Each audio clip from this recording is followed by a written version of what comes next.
relative mass. Mass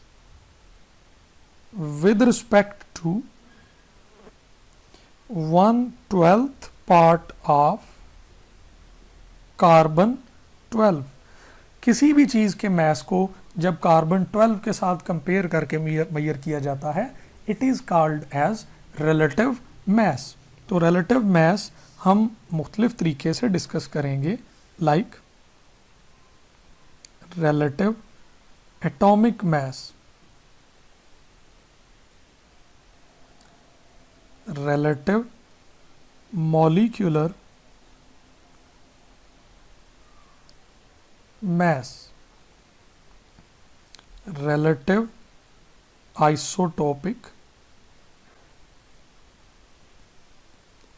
mass, relative formula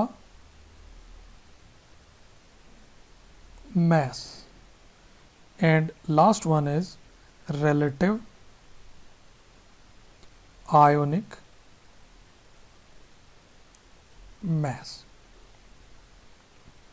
तो students हमने ये डिफरेंट टाइप्स डिस्कस कर दी हैं। If you talk about relative atomic mass, we can write it for hydrogen as mass of hydrogen is 1.008 AMU, and mass of hydrogen molecule H2 is 2.016 AMU. Relative isotopic mass is chlorine may be 35 or chlorine may be 37. Chlorine 35 and chlorine 37. Relative formula mass, students ionic compound का जो formula है वो formula unit होता है, molecule नहीं होता, तो इसलिए हम उसके मास को फार्मूला मास कहेंगे। It is 58.5 AMU and relative ionic mass is, carbonate का लिखें तो इट इज़ 60 AMU। स्टूडेंट्स ये हमने डिफरेंट एग्जाम्पल्स लिख दी हैं for atomic, molecular, isotopic, formula and ionic masses. Students इसके रिलेटेड हम MCQ डिस्कस करते हैं। Relative atomic mass of neon is, relative atomic mass for neon is dash. It is 20 beta, it is 21 Charlie, it is 22 delta, it is 20.18। ये सारी values AMU में हैं। So best option is option delta, 20.18 AMU। लेकिन यहाँ पर आप एक और भी बात देखें कि नियॉन के 3 आइसोटोप्स होंगे, neon 20, neon 21 and neon 22. Neon 20 is 90.92% in relative abundance, 21 is 0.26% in relative abundance, and 8.82% is 22 isotope।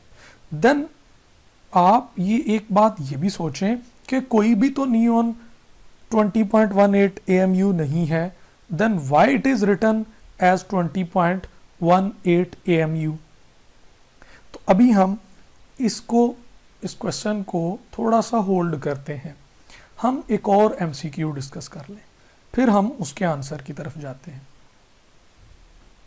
What is relative isotopic mass of hydrogen. What is relative isotopic mass of hydrogen? It is 1, it is 2, it is 3, delta, all, and eta none of these. Students, इसका correct option क्या है?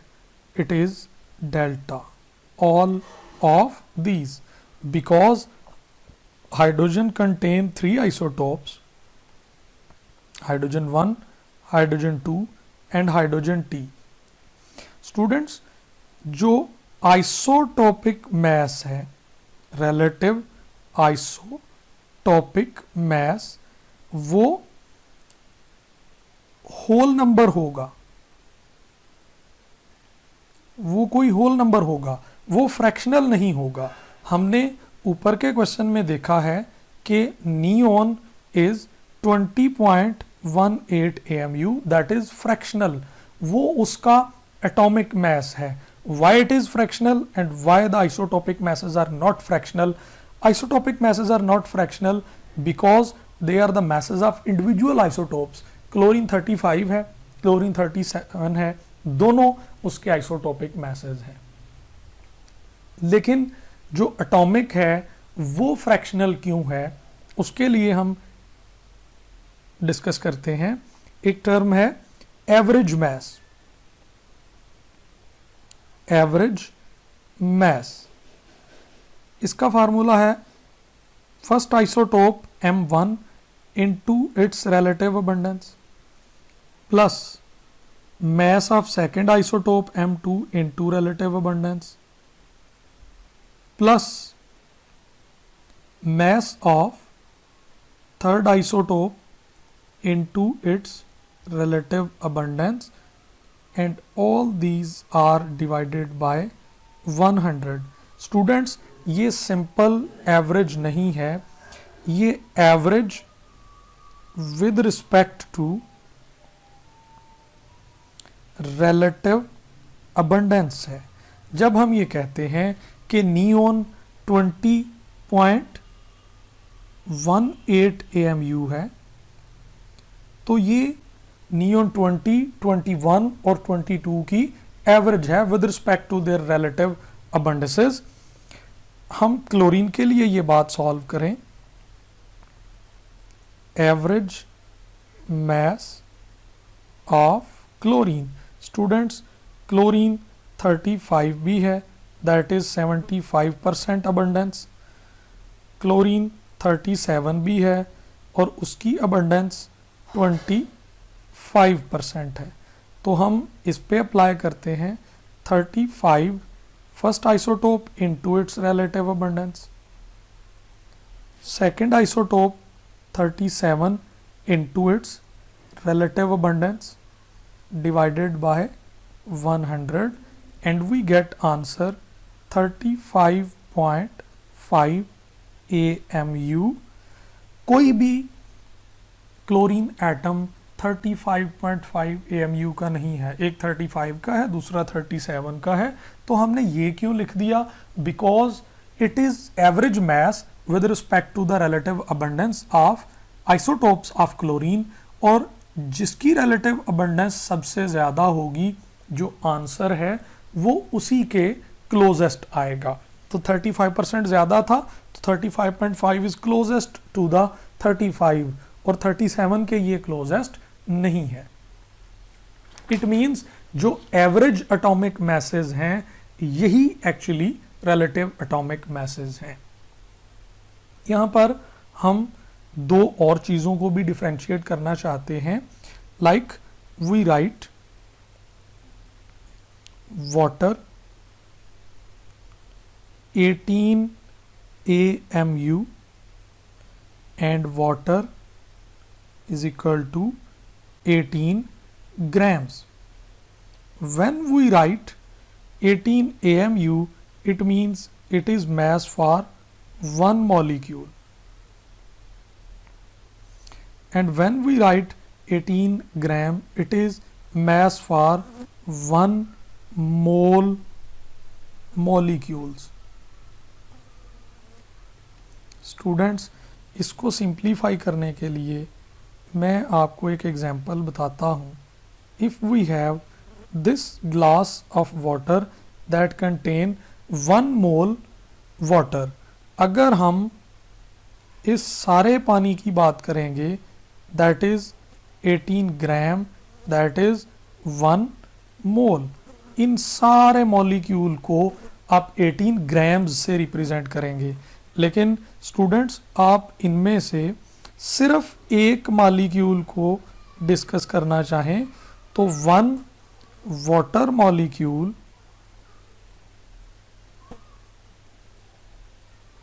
is having mass 18 AMU.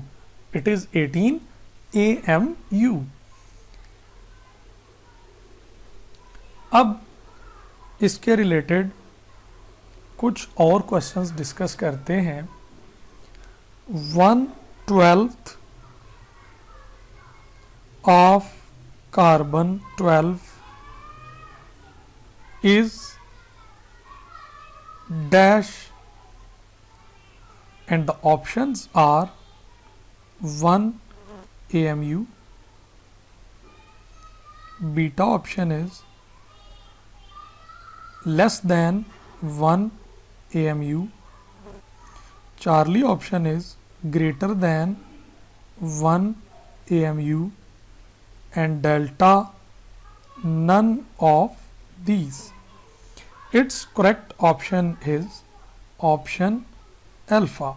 Students, अब आप ये सोच रहे होंगे कि 1 डिवाइडेड बाई 12 ये कैसे 1 हो गया.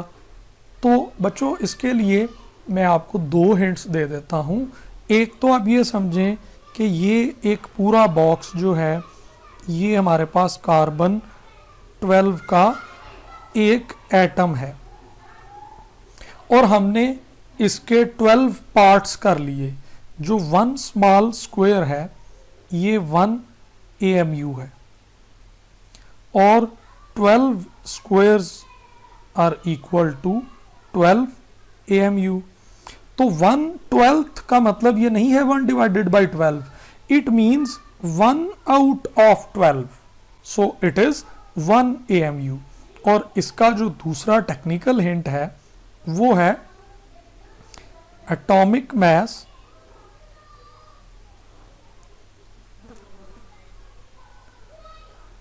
Divided by Avogadro number.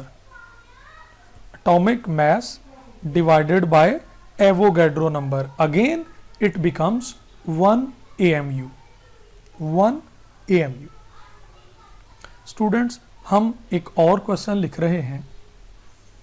वो ये है कि mass of carbon atom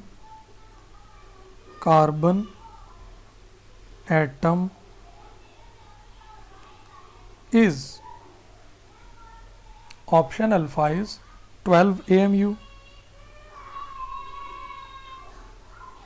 beta it is 12 over Avogadro number, Charlie it is 12 into 1.661 10 raised to power minus 24 grams, and option delta is all of these are correct.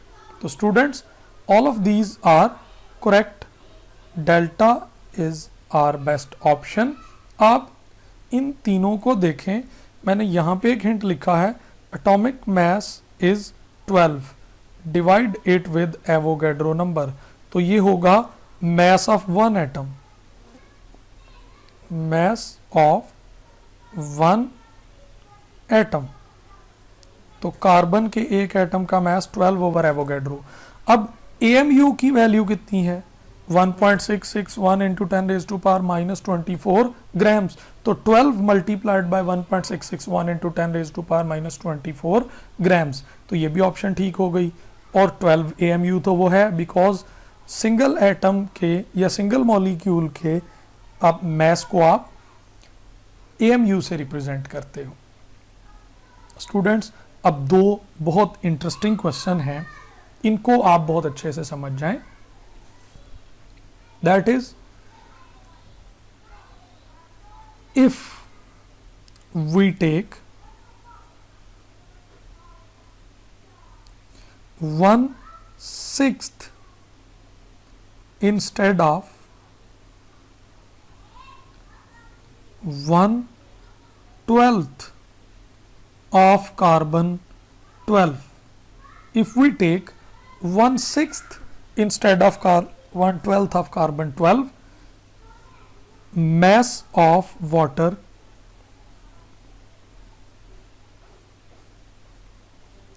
is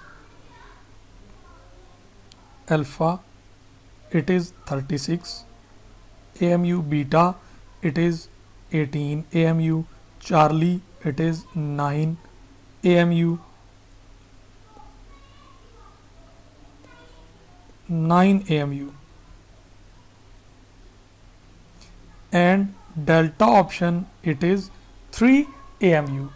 So our best option is 9. Students, इसका idea मैं आपको बताता हूँ। Consider हम यहाँ से लाहौर का distance 100 kilometres consider कर लें, और अगर हम उसको सेंटीमीटर्स में मेजर करें तो हमारा रेफरेंस छोटा हो गया तो वो वैल्यू 100 से ज़्यादा हो जाएगी। लेकिन जब आप रेफरेंस को बड़ा कर देते हैं, लाइक आप उसको किलोमीटर्स की बजाय माइल्स में मेजर करेंगे, तो रेफरेंस बड़ा हो गया, अब वो 100 माइल्स से 100 किलोमीटर से कुछ कम होगा, माइल्स में उसका नंबर 100 से कुछ कम होगा। तो 1/6 और 1/12, 1/6 जो है वो बड़ा है और 1/12 जो है वो छोटा है। तो आपने रेफरेंस बड़ा कर दिया तो उसका आंसर छोटा हो गया।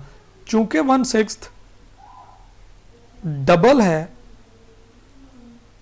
1/12 के, तो आंसर हाफ हो जाएगा।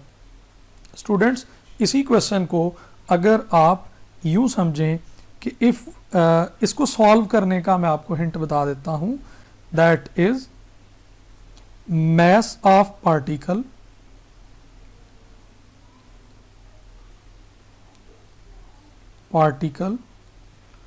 divided by 1/6 into carbon 12। mass of particle water है तो 18, 1 डिवाइडेड बाई 6 इंटू 12। तो स्टूडेंट्स 6 और 12 को सॉल्व करेंगे तो it is 2, it becomes 18 divided by 2। तो इसका आंसर क्या होगा 9। फॉर एग्जाम्पल, अगर हम 1/24 ऑफ कार्बन 12 लेंगे तो वाटर का मैस कितना होगा? Students, 18 is mass of particle, 1/24 into carbon 12। Carbon 12 को सॉल्व करेंगे तो इट इज 2, तो ये 2 ओवर के साइन के ऊपर चला जाएगा, 2 इंटू 18 इट वुड बी 36। तो स्टूडेंट्स, आपको ये कंपेयर करना आना चाहिए 1/6, 1/3, 1/24।